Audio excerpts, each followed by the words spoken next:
started. I know when we got on scene, the fire was right behind that dormer window right there, and the building right behind it. Is it labeled suspicious at this point, or? I'm not sure what the state has concluded so far. When I see flames like that, the first thought is, was there any sprinklers inside, smoke detectors, anything like that? I did not notice any sprinklers inside or smoke detectors.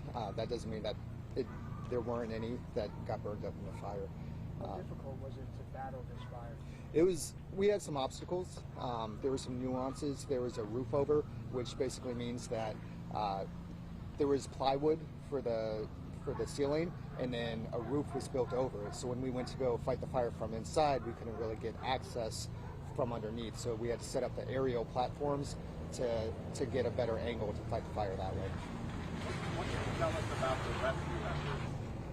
So when we first got on scene, Animal Services was here, and they were helping to bring out some of the animals. Orange County Sheriff's Office was on scene, and they were helping as well. So it was a great group effort by everybody who was here. We sent crews in to help rescue some of the animals as well. How many were you able to get out? How many survived? Do you know how many died? I believe 26 dogs were rescued and 20 cats survived. Do you know how many perished in the fire? I'm not sure that number.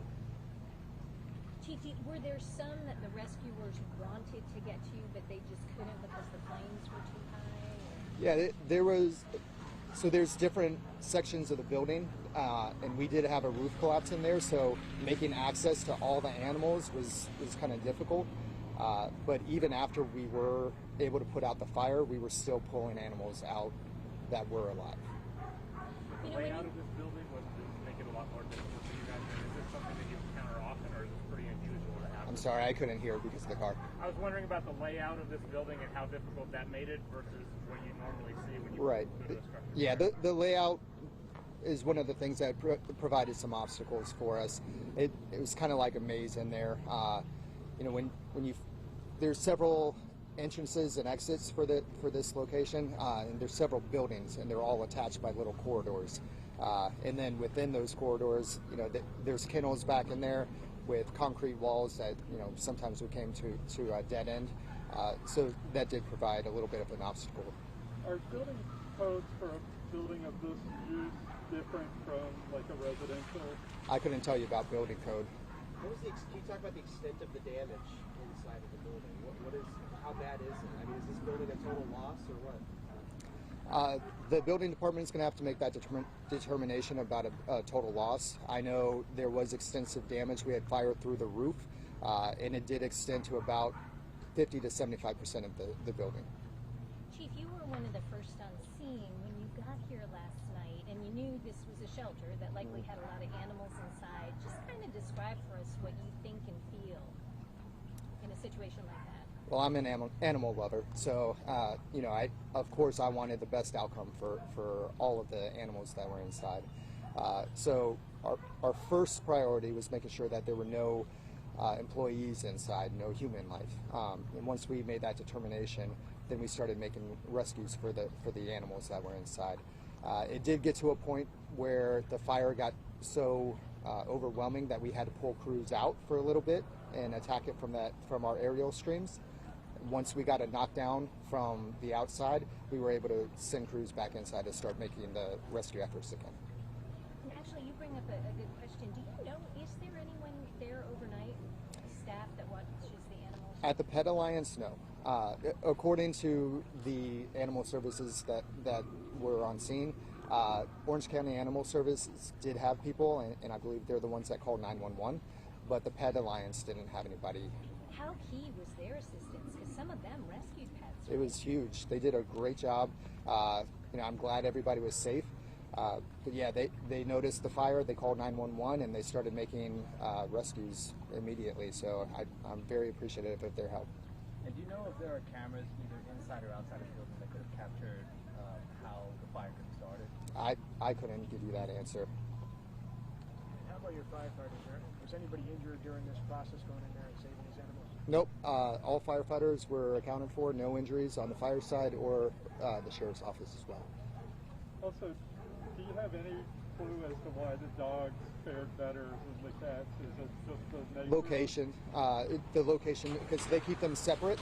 So just where the fire was and where the animals were, the dogs were in an area where the fire hadn't really reached yet. You talked about the huge flames. What was causing, what was fueling all of that? Was it that plywood you were talking The about? fire load, yeah, the roof over, the construction of the roof. You mentioned you talked about you describe yourself as an animal lover. You know, what was the experience like for you? And I'm sure many of your crew members too, knowing that there were going to be animals, like you said, that you couldn't reach, or the fire had gotten so extensive you wouldn't be able to rescue. I mean, that's always in the back of my head, but my first priority is making sure we save any lives that are inside, the safety of my personnel that's on scene, and putting out the fire. So, emotions can come into play, but, in the end, we have a job to do. So we're all trained in, being professional.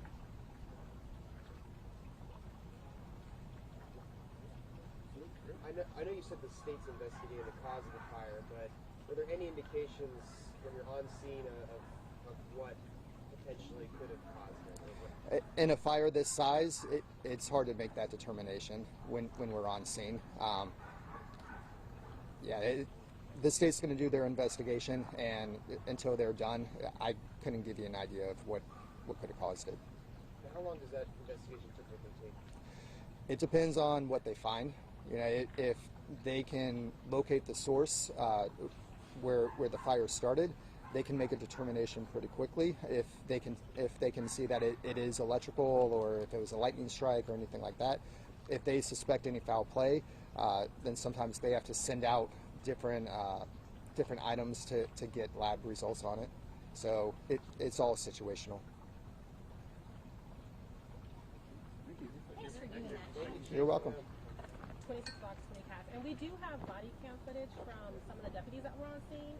I know Sheriff's Office has shared some of that on their social media, and then they provided us the raw